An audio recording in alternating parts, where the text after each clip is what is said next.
Bonjour à tous les 5. On est réunis pour un gap autour d'un cas qui a posé des difficultés à Flo. Flo va nous le présenter. Après, on aura une phase d'exploration pour lui poser des questions. Puis une phase d'interprétation. Et enfin, Flo aura la parole dans une phase de réaction.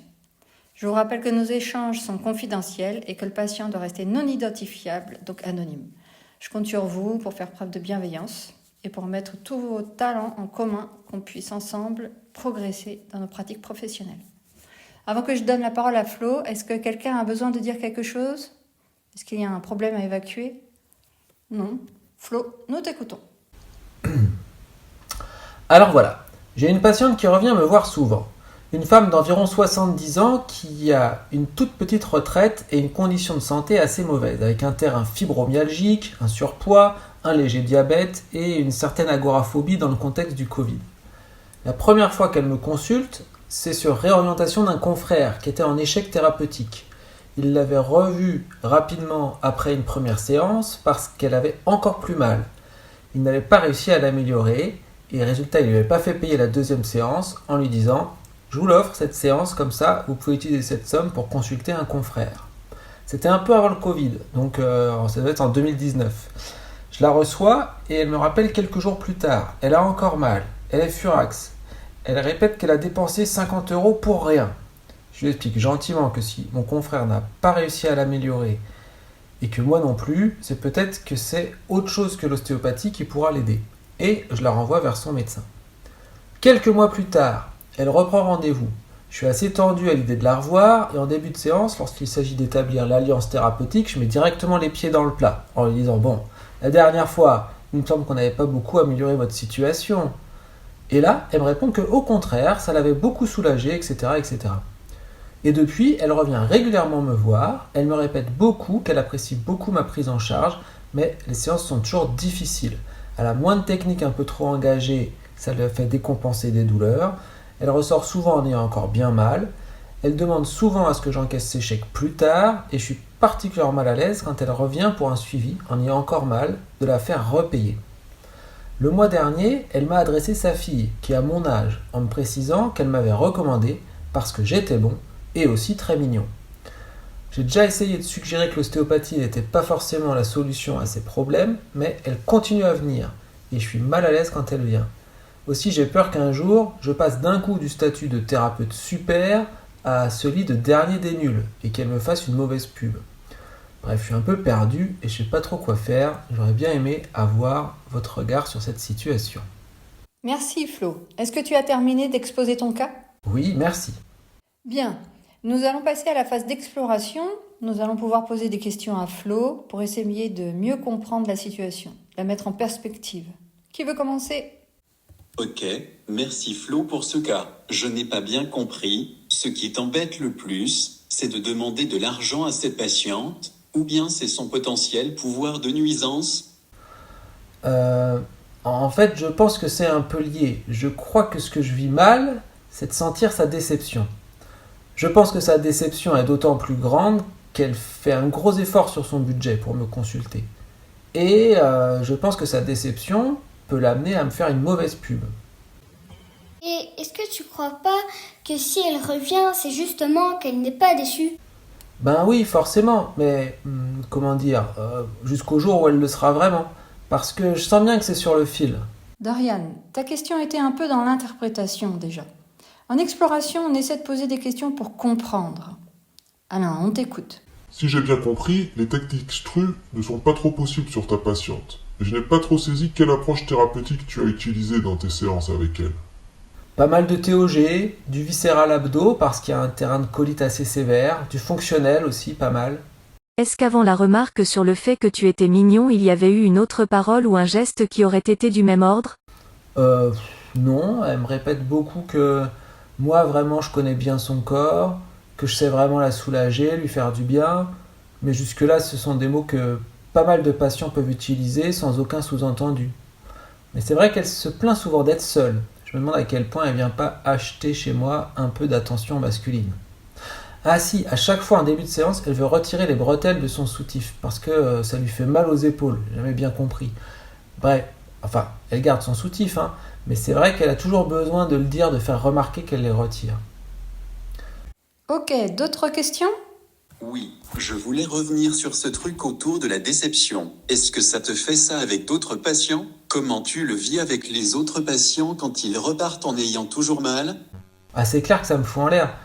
Je suis mal pour le patient et je me sens comme une merde, quoi. Qu'est-ce que tu utilises avec cette patiente comme métrique pour suivre les progrès? En vrai, ces plaintes sont souvent diffuses. J'ai du mal à quantifier quoi que ce soit. Mais j'essaye plus de l'amener à se donner comme objectif de reprendre telle ou telle activité dans la vie quotidienne. Quelqu'un d'autre? Non? On va passer en phase d'interprétation. Chacun va pouvoir donner un conseil, une hypothèse, un témoignage, quelque chose qui serait utile à Flo pour avancer dans sa façon de voir sa situation et les possibilités qui s'offrent à lui. Flo, tu prends des notes, mais pour l'instant tu ne réagis pas. Tu auras la parole après. Qui se lance? Moi je veux bien. Tu vois, l'autre jour, j'ai regardé le film American Sniper avec Bradley Cooper. C'est basé sur une histoire vraie. Chris Kyle, qui est sniper en Irak, est chargé de sécuriser à distance, en tant que sniper, les opérations des Marines.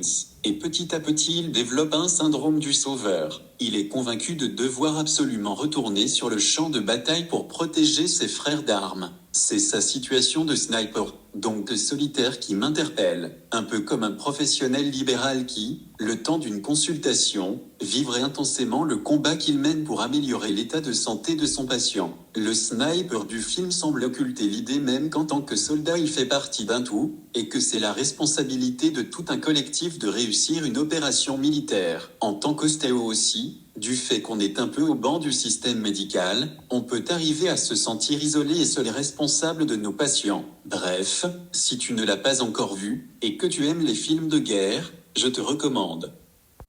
Ok, j'ai pas forcément la référence parce que je n'ai pas vu le film, mais je crois que je vois à peu près l'idée. Dorian, tu voulais prendre la parole? Oui, je voulais te dire, Flo, en fait, je pense que tu as bien agi et que si la patiente revient, c'est qu'elle est satisfaite de ton traitement, donc ne te mets pas trop la pression. Je pense que c'est une patiente que tu pourrais aborder avec une approche biopsychosociale. Elle semble avoir besoin de réassurance. Mais de réassurance pour aller vers où? Sans doute ça vaudrait le coup de rééquilibrer les séances, y mettre plus de dialogue, plus de paroles, de définition d'objectifs. Bref, de l'aider à se projeter dans une vie satisfaisante. Et donc, moins de techniques. Surtout si son corps surréagit à tout. Et pour les techniques, privilégier des techniques parasympathiques plus. Parce que ce côté hyper réactif, ça me fait penser au cours de Monsieur Fresne, là, sur l'hypersympathicotonie.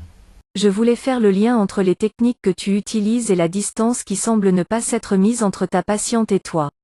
Je sais que tu as une façon de pratiquer le fonctionnel différente de celle qu'on apprend ici, vu que tu as eu d'autres profs que nous, mais j'ai remarqué que quand tu places tes mains, de façon à la fois hyper englobante, avec une intention assez en profondeur, ça peut vraiment faire une impression inhabituelle, et il suffit qu'il y ait quelques libérations tissulaires, avec dégagement de chaleur et tout pour qu'un patient, en l'occurrence une patiente, puisse vivre ce moment comme quelque chose de très sensuel. Donc peut-être faire preuve de prudence avec ces techniques sur des patients que tu perçois fragiles émotionnellement. Merci. On va pouvoir passer en phase de réaction. Flo, la parole est à toi. Qu'est-ce que tu souhaites t'approprier de tout ce qu'on a dit ici? Alors déjà, je voulais vous dire un grand merci de m'avoir écouté, merci pour vos conseils. Je suis arrivé en étant un peu perdu, comme avec un trop plein d'infos, et je repars avec encore plus d'infos. Je rigole. Mais oui, j'ai bien conscience que je peux pas sauver tout le monde. Intellectuellement, en tout cas, c'est évident pour moi. Mais émotionnellement, je trouve ça toujours dur. Mais j'y travaille.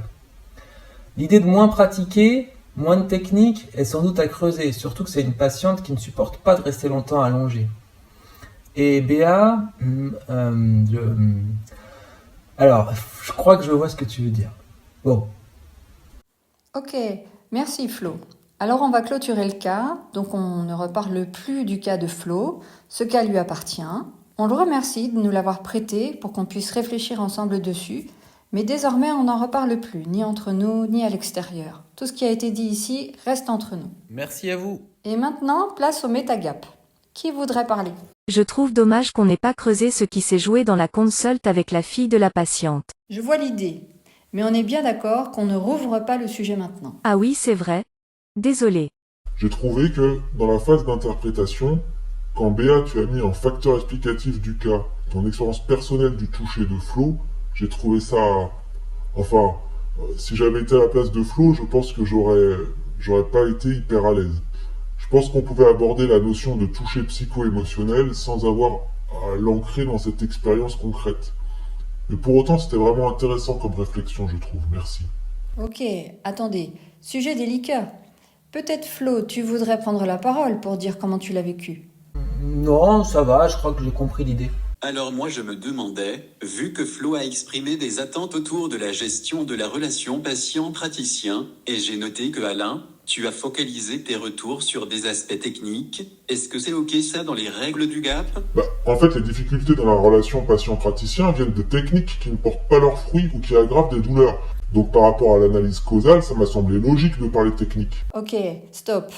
On va pas refaire le match, ni chercher à argumenter sur comment il fallait comprendre ce cas.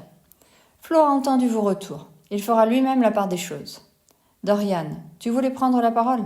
Oui, j'ai trouvé que Hello, tu avais été une super animatrice. Et toi aussi, Flo. Ton cas, il était grave intéressant.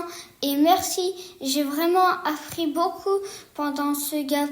Je vais essayer de plus prendre la parole la prochaine fois. Ok. Si plus personne ne veut prendre la parole, je marque ici la fin de notre gap. Je vous dis à une prochaine.